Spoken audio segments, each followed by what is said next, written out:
Estamos en Conectados del Museo de la Memoria y los Derechos Humanos.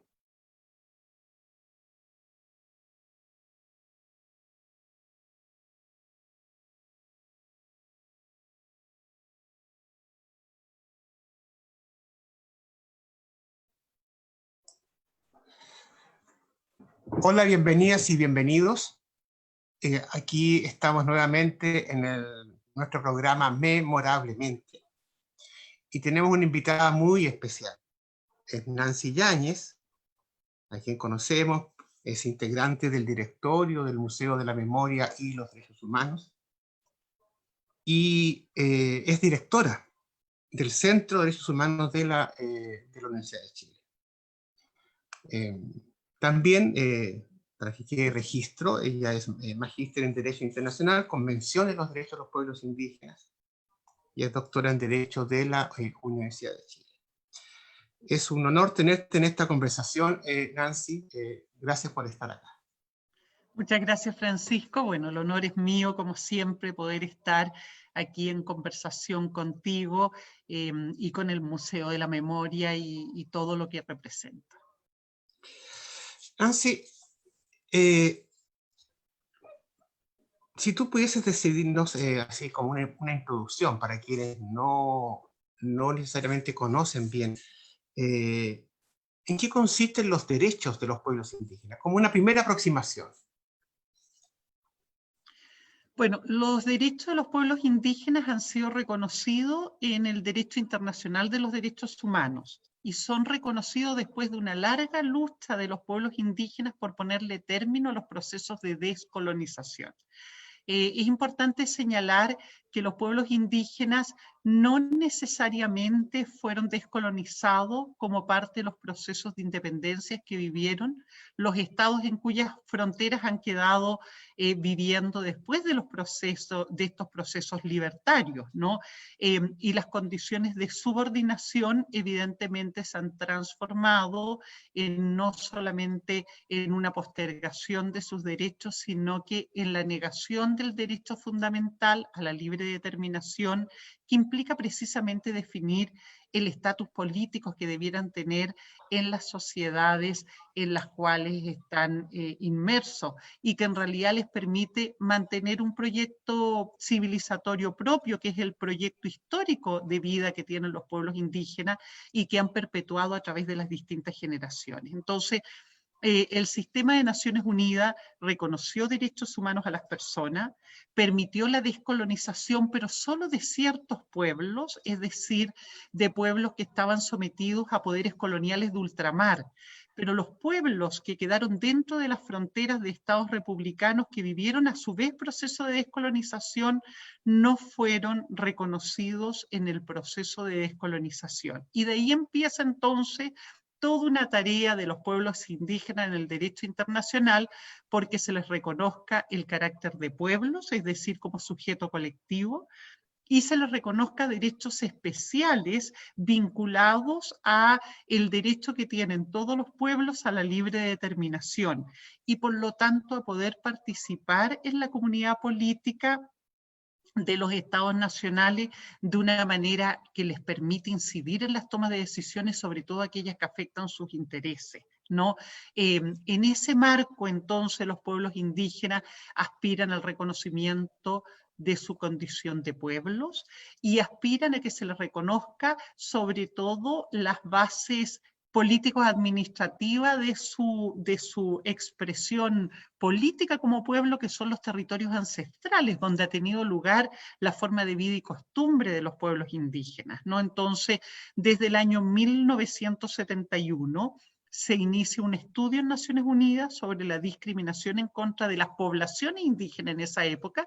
Este estudio concluye que efectivamente son pueblos y que es necesario establecer un decálogo diferenciado de derechos que garanticen en definitiva el que los pueblos indígenas puedan mantener su sistema de vida y costumbre y por lo tanto se les reconozca el derecho al territorio, el derecho a la participación política, el derecho a mantener sus instituciones propias, incluido la forma a través de la cual regulan la vida en sociedad y resuelven sus conflictos, el derecho a mantener sus prácticas culturales y por lo tanto no solamente sus creencias religiosas, sino que también su patrimonio cultural que corresponde precisamente a los vestigios materiales e inmateriales que han sido parte de la práctica cultural de estos pueblos y sus ancestros. Nancy, una Entonces, pregunta, ¿y esto es lo mismo que autonomía o es distinto a autonomía? es autonomía. Es ¿Ya? autonomía. Es autonomía. Cuando los pueblos, y por eso es que es importante hacer el vínculo con procesos de descolonización, o sea, los pueblos indígenas han quedado subordinados a estructuras políticas como son los estados nacionales sin su consentimiento, ¿no?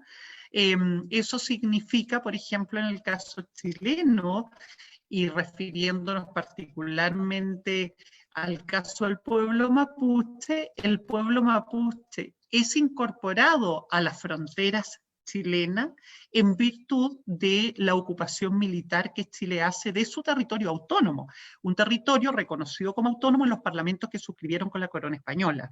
Entonces, finalmente el pueblo fue subordinado por la fuerza, fue dominado por la supremacía militar del Estado chileno y condenado básicamente a la reducción territorial y a una práctica, a un cambio radical en su sistema de vida y costumbre, de una sociedad ganadera en expansión a una sociedad minifundiaria, que en el devenir histórico ha sido una de las causas de los problemas socioeconómicos que enfrenta el pueblo mapuche, precisamente porque la reducción a la que fueron sometidos implicó que su economía ya no fuera una economía de acumulación de bienes, sino que una economía sedentaria en donde de subsistencia fundamentalmente en condiciones tan de reducción que hicieron en definitiva inviable también un proyecto civilizatorio mayor, ¿no?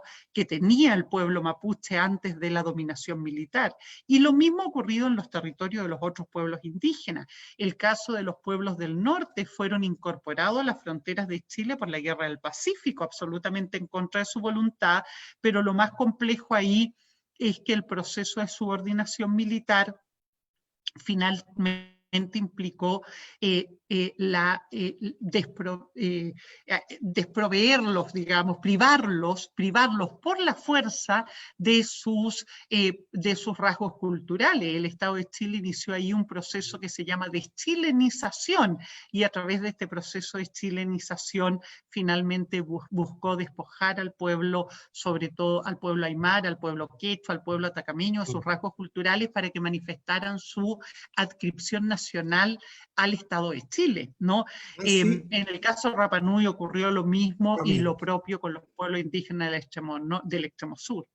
Voy a volver sobre ese punto, pero antes quiero hacerte una pregunta capciosa. Tú cuestionaste en una declaración que hiciste la pretensión del Estado de Chile de reclamar autonomía nacional por la implicancia del sistema de Naciones Unidas en el tema de los derechos humanos. Tú dijiste que eso no correspondía porque la soberanía es una soberanía que debía estar abierta a que los derechos humanos son instrumentos que son obligatorios. Esta autonomía, entonces, esta autonomía que reclama el Estado, que reclamó el gobierno de Chile respecto de las implicancias en materia de derechos humanos, tú lo cuestionaste. ¿Estamos hablando de autonomías distintas o la autonomía tiene principios que igual tienen que respetarse? Bueno, gracias por la pregunta. En realidad yo creo que permite clarificar sobre todo estos conceptos que son complejos, ¿no? Los estados y los pueblos tienen derecho a la autonomía política, tienen derecho a la libre determinación, y eso es expresión de la soberanía, ¿no? De la soberanía como base esencial de la existencia de cualquier comunidad política, pero la soberanía tiene como límite los derechos humanos. ¿no? Y en el caso nuestro lo dice expresamente la Constitución, dice los tratados internacionales sobre derechos humanos limitan la soberanía. ¿Eso qué significa? Que los tratados de derechos humanos limitan la soberanía del Estado, pero también limitan la soberanía de los pueblos indígenas. O sea, todo ente que hoy día, en definitiva, todo ente político que ejerza o reivindique en el seno del sistema de Naciones Unidas su autonomía, se obliga a respetar los derechos humanos, ¿no? Ya. Y cuando los pueblos indígenas han concurrido al seno de Naciones Unidas y específicamente han reivindicado el sistema internacional de protección de derechos humanos para garantizar su derecho fundamental a la autodeterminación, entonces asumen la obligación internacional de respetar los derechos humanos, ¿no? Correcto, Nancy. Ahora una pregunta. Te quiero preguntar como académica, no en tu calidad de institucional, sino como académica, ¿ya? La autonomía está vinculada a soberanía, la soberanía está vinculada a la independencia. En el caso de los, por ejemplo, de las reivindicaciones del pueblo mapuche, ¿eso implica la creación de otro Estado? Uh-huh. A ver, la soberanía implica el derecho a definir el estatus político. El estatus político que uno puede tener distintas formas. Puede ser la independencia, puede ser la libre asociación con un Estado independiente, puede ser la integración a un Estado independiente, y la determinación de distintos niveles de autonomía política en ese proceso de integración, ¿ya? Así ha sido concebido, en virtud del artículo 73 de la Carta de Naciones Unidas, el proceso de descolonización, ¿ya? Sin embargo, el sistema de Naciones Unidas tiene un elemento que es complejo, porque ha reconocido que solo ciertos pueblos podrían tener derecho a la libre determinación y poder definir su estatus político acorde a las resoluciones 1514 y 1541 de Naciones Unidas, que permiten entonces toda esta gama o todo este abanico de posibilidades. Ha incorporado en esta lógica solo a los pueblos que tienen o los pueblos que han vivido procesos de colonización por potencias de ultramar, es decir, cuando entre el Estado colonial y el pueblo colonizado hay un territorio marítimo de por medio que excede las 200 millas marinas, ¿ya? Eso significa que en el caso chileno esta situación la tiene el pueblo Rapa Nui. O sea, el pueblo Rapa Nui es un pueblo que perfectamente califica dentro de los llamados pueblos sujetos al proceso de descolonización. Y por eso es que el pueblo Rapa Nui perfectamente y ha estado en proceso de que Naciones Unidas lo incorpore como territorio no autónomo dentro de los pueblos que debieran, tener derecho a iniciar un proceso de descolonización. Y ahí entonces el pueblo Rapa Nui podría optar entre la independencia, entre la independencia que adoptaron muchos países, todos los países africanos en el proceso de descolonización, la libre asociación, lo que tiene por ejemplo las Islas Cook con Nueva Zelanda, o bien la integración con distintos grados de autonomía, que es normalmente lo que tienen los pueblos indígenas. El sistema de Naciones Unidas, respecto de los pueblos indígenas que quedaron adscritos dentro de las fronteras continentales de estados nacionales, o sea que no está este elemento del mar de por medio, por eso esa teoría se llama la teoría de las aguas azules o del mar de por medio, sin distinguir el proceso histórico de ningún tipo, dijo, mire, aquí yo voy a hacer una apuesta por la integridad territorial de los estados independientes.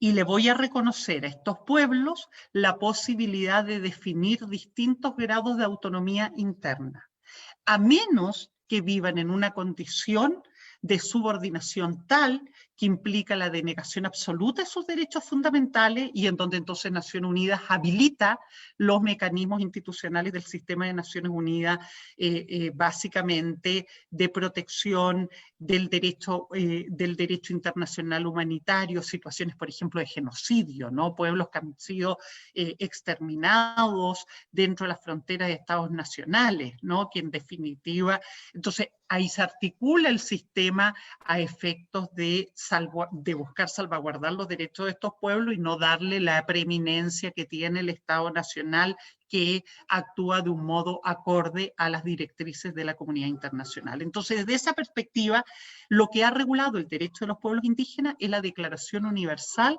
de Derechos de los Pueblos Indígenas, que le reconoce a todos los pueblos indígenas el derecho a la autodeterminación y por lo tanto la posibilidad de aspirar a distintos niveles de autonomía de acuerdo con sus propias con sus propias pretensiones políticas, sus propias condiciones socioculturales en los territorios ancestrales en los que ha desarrollado su sistema civilizatorio. Entonces, básicamente estamos hablando de autonomía en su dimensión interna y por lo tanto busca un acomodo dentro del marco institucional del Estado Nacional y podría ser desde un Estado federal en donde los Estados federales, el elemento étnico define la división político-administrativa o muchos otros acomodos institucionales que han existido, ¿no? Municipios, como en el caso, municipios indígenas, como en el caso boliviano, ¿no? La autonomía de Charagua es un caso paradigmático de municipio indígena. Justamente, Nancy, te iba a preguntar si nos puedes hacer como una visión rápida de cuál es la situación de autonomía que viven los pueblos indígenas en el continente latinoamericano. Bueno, hay distintos modelos en el continente americano, ¿no? Si uno parte por el modelo más antiguo es el caso de los pueblos del pueblo Cunayala en Panamá. Es una autonomía que data de fines de los 30, de 1941, si mal no recuerdo, y tiene que ver precisamente con el proceso de conformación del Estado de Panamá y su independencia respecto o su escisión respecto de la Gran Colombia, ¿no? Y en ese proceso en ese proceso político, entonces Panamá surge como un Estado que adquiere un compromiso con los pueblos indígenas, particularmente con el pueblo Cuna, y les reconoce autonomía plena sobre el territorio Cunayala que se mantiene hasta el día de hoy. Entonces, el pueblo Cunayala controla controla el territorio y controla entonces todas las actividades en el territorio, incluso los ingresos y salidas del territorio, un territorio que ha ido desarrollando una vocación turística y en donde el control básicamente de las actividades turísticas, pero también del comercio, están en manos de las autoridades Cunayala.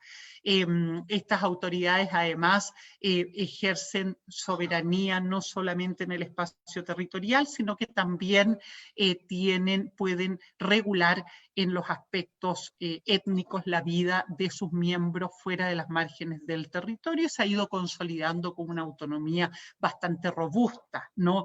Una pregunta sobre eso, pero ellos siguen siendo panameños. Ellos siguen siendo panameños, ellos son panameños, ellos gozan de la plenitud de los derechos que la Constitución panameña le reconoce a todos los ciudadanos, pero el resto de los ciudadanos panameños no tienen los mismos derechos del pueblo Cuna en el territorio ancestral. En el territorio ancestral solo tienen derechos las personas que pertenecen al pueblo Cuna, y las personas que pertenecen al pueblo Cuna y que migran a otros territorios de Panamá normalmente retribuyen tienen una carga tributaria con la cual retribuyen al pueblo Cuna para ejercer el gobierno territorial. Entonces se mantiene y entiendo que estas competencias también involucran el ámbito de la vida social y por lo tanto tienen atribuciones jurisdiccionales para resolver en definitiva para resolver cuestiones que tienen que ver no solo con conflictos, sino con cómo se conducen los miembros del pueblo fuera del territorio. Si una persona comete delito, es juzgado de acuerdo a las normas, fuera del territorio, es juzgado conforme a las normas del Estado panameño. Pero al mismo tiempo, las autoridades tradicionales conservan una tutela ética respecto de esas personas y pueden efectivamente aplicarle también una sanción si es que se entiende que ha vulnerado el código de conducta que es propio de su pueblo. Ok. Vamos más al sur. ¿Qué pasa en Ecuador? Si ¿Qué pasa? vamos más al sur, bueno, tenemos después las autonomías de otras autonomías que fue las autonomías de los 80, ¿no? En el caso de Nicaragua, en donde en definitiva se reconoció la autonomía de los pueblos indígenas en la costa atlántica. Fue una de las primeras leyes de autonomía a partir de ya estando vigente el convenio 169, ¿no? Y por otro lado fue parte de los acuerdos entre los movimientos de liberación nacional y el naciente Estado, ¿no?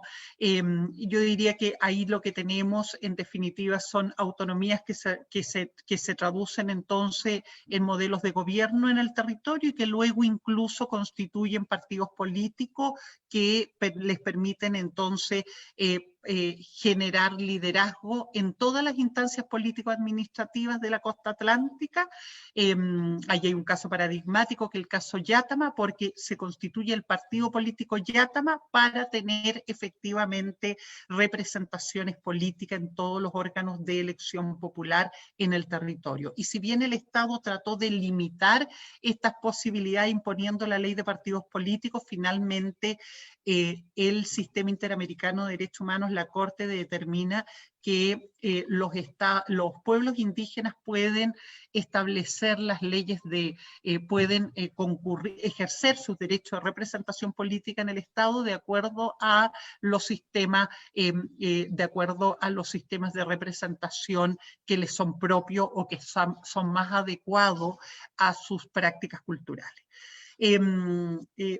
Por otro lado, tenemos las autonomías que se gestan al amparo de los neoconstitucionalismos, ¿no? Que son los que tienen lugar como parte de los procesos políticos de Ecuador y de Bolivia. Yo diría que en el caso de Ecuador lo que robustece básicamente son las facultades jurisdiccionales de las autonomías indígenas y en particular la capacidad que tienen las autoridades de resolver conflictos de acuerdo con su propio sistema de normas, pero no necesariamente se traduce en el fortalecimiento de las instituciones autónomas de gobierno por parte de los pueblos indígenas, a diferencia de lo que ocurre sí en el caso boliviano, porque en el caso boliviano yo diría que la Constitución es más robusta a ese respecto, incorpora como ley de la República la declaración y permite entonces el desarrollo de las autonomías por medio de la ley de autonomías, ¿ya? Y la ley de autonomía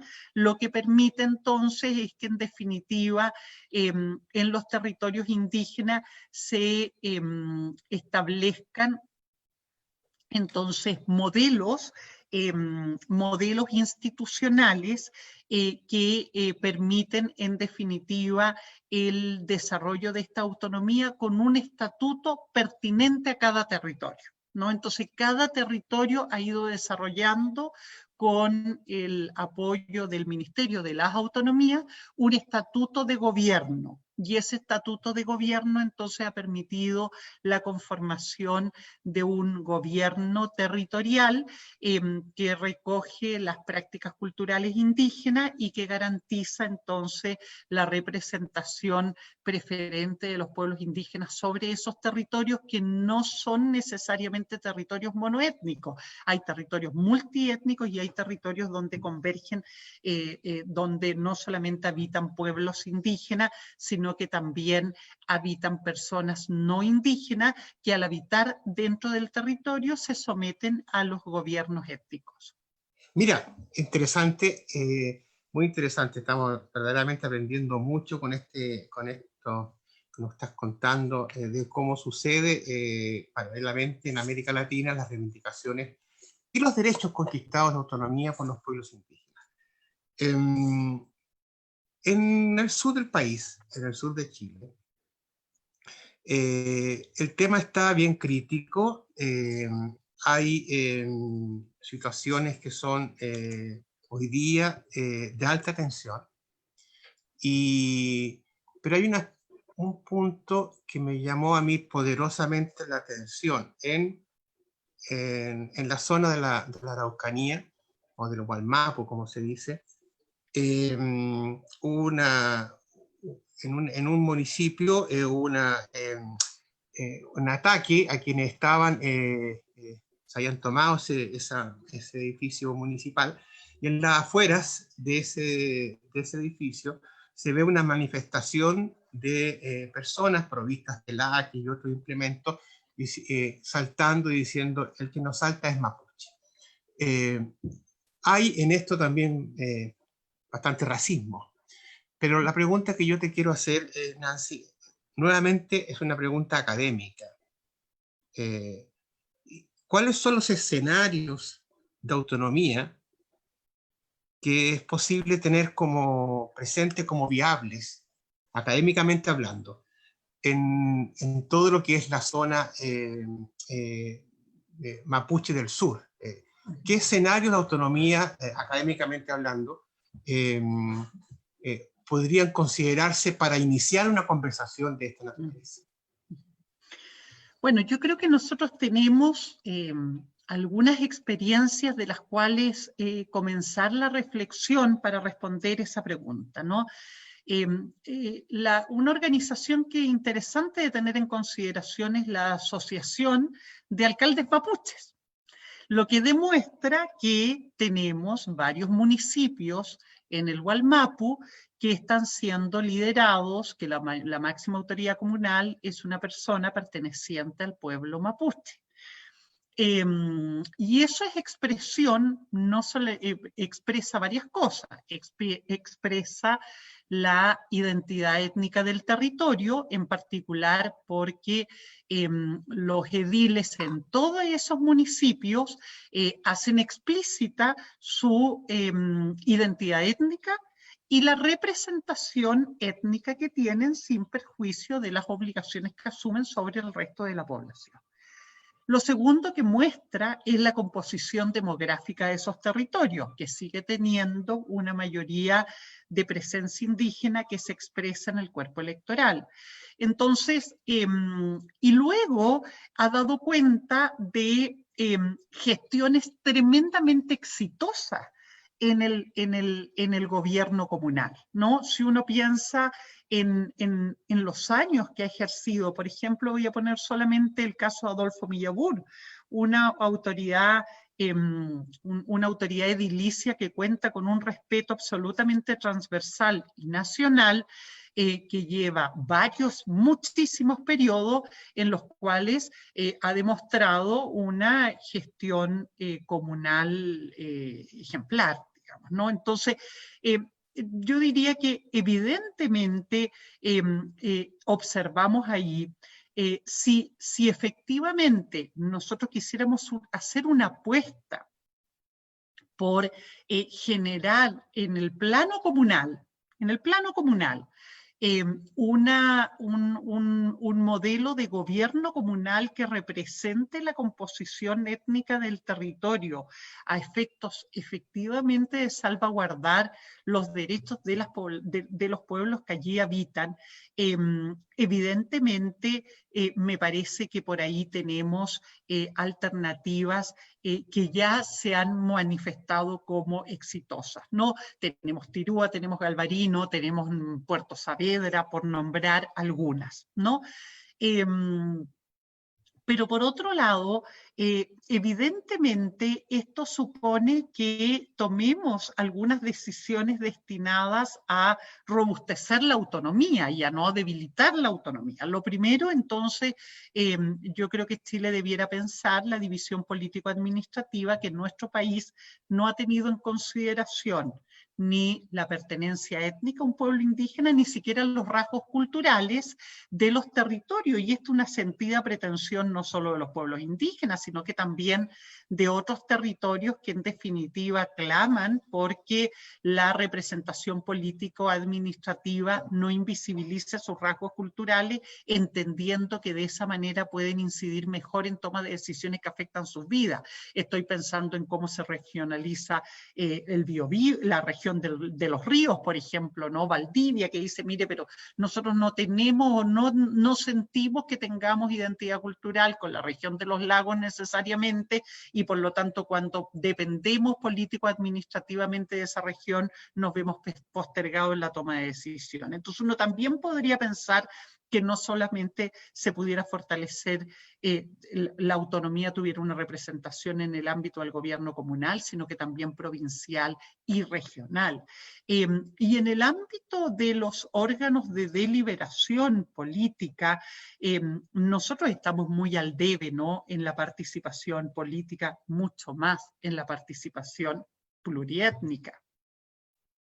Entonces, cuando uno piensa en los consejos regionales, en los consejos de desarrollo regional, en los CORE, evidentemente aparece como una instancia que busca la representación política, efectos de incidir en la toma de decisiones de la máxima autoridad, que sigue siendo definida por el Ejecutivo con una clara lógica centralista, y uno podría pensar también que esos órganos de deliberación respondieran a la conformación multiétnica que tienen los territorios, pensando en estructuras institucionales plurinacionales, ¿no? Entonces, me parece que en los territorios que tienen una clara identidad étnica es posible pensar en gobiernos propios, y en las tomas de decisión en otras escalas debe garantizarse la deliberación plurinacional, y no veo ninguna razón para pensar de que hay una afectación a la gobernabilidad nacional y mucho menos a la estructura del Estado si es que uno avanza en esta lógica. Me parece mucho más comprometedor. Sí. ¿Qué pasa, por ejemplo, en las comunas donde tú dices que hay una mayoría mapuche? Se constituye un gobierno comunal étnicamente definido de esa naturaleza. ¿Qué pasa con los no indígenas? ¿Tienen derechos parecidos? ¿Son distintos los derechos? ¿Qué pasa con los que dicen, no, yo no soy indígena, pero vivo acá? En esta comuna donde hay un alcalde que es mapuche, donde todo el consejo seguramente va a ser también mapuche. ¿Qué pasa conmigo, que no soy mapuche? ¿Pierdo mis derechos? ¿Quedo una categoría de segunda clase? ¿Qué sucede en ese caso?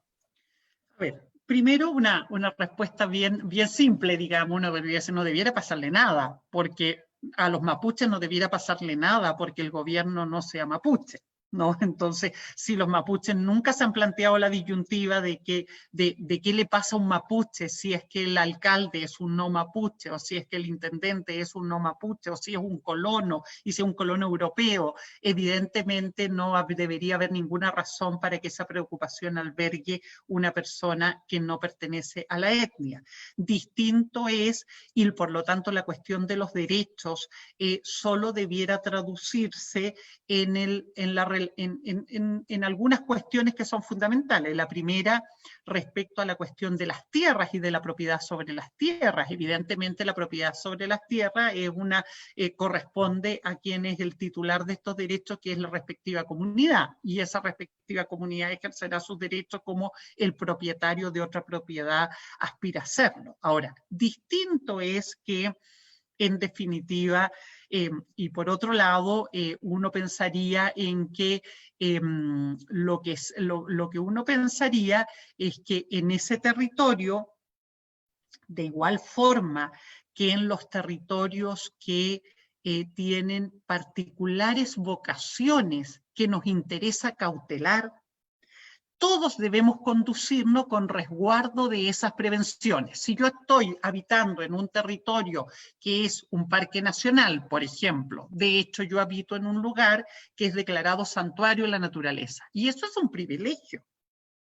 No cabe ninguna duda, es decir, vivo en un lugar que es declarado santuario de la naturaleza, pero por supuesto que estoy obligada y estoy limitada a hacer cosas que sean, que en definitiva respeten la condición de santuario de la naturaleza en este territorio. Entonces puedo tener una casa que en realidad no tenga los menos impactos en el territorio, primero, y no voy a poder poner una industria en este lugar, ¿no es cierto?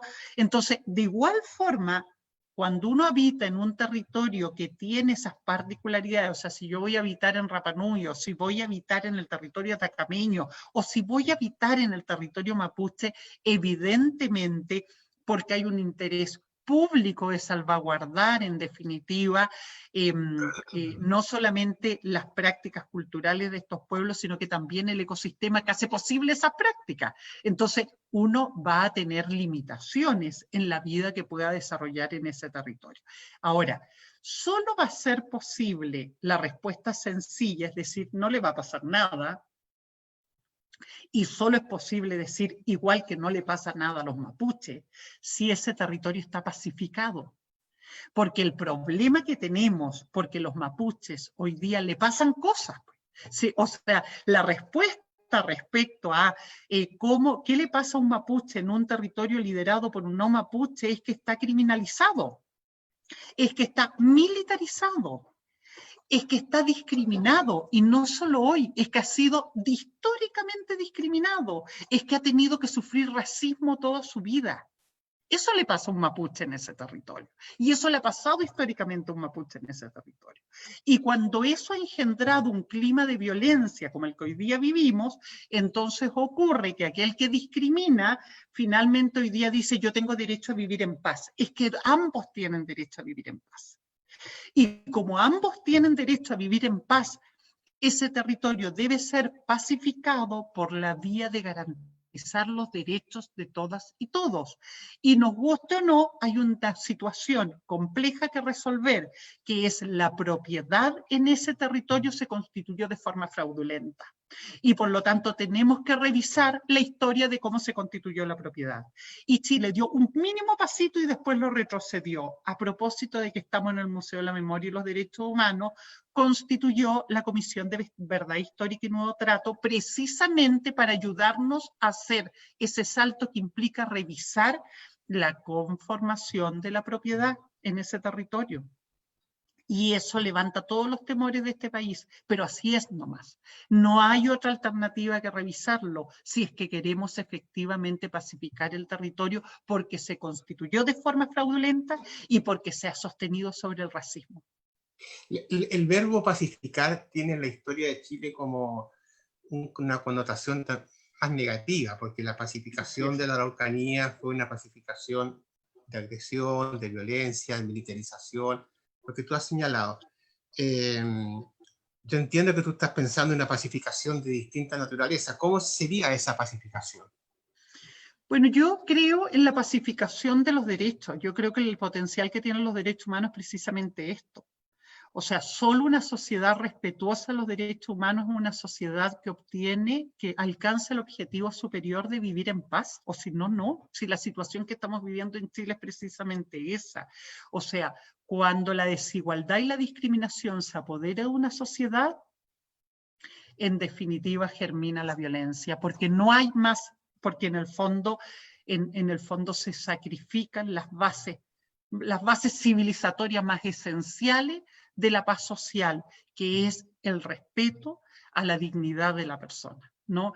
Entonces, cuando en Chile el 1% de la población concentra toda la riqueza y la mayoría de la población vive en condiciones de exclusión y de discriminación, y es considerado un paria en definitiva en esta sociedad y responde al calificativo del lumpen, del violento, bueno, evidentemente esa sociedad está en una situación crítica de violencia, no porque el discriminado ejerza la violencia, sino porque la desigualdad y la discriminación son actos tremendamente profundos de violencia que denotan violencia estructural e institucional, y que si no hay canales apropiados para revertirlo, finalmente no deja más espacio que la confrontación, bajo la convicción que tiene el grupo hegemónico de que tiene el control de la fuerza,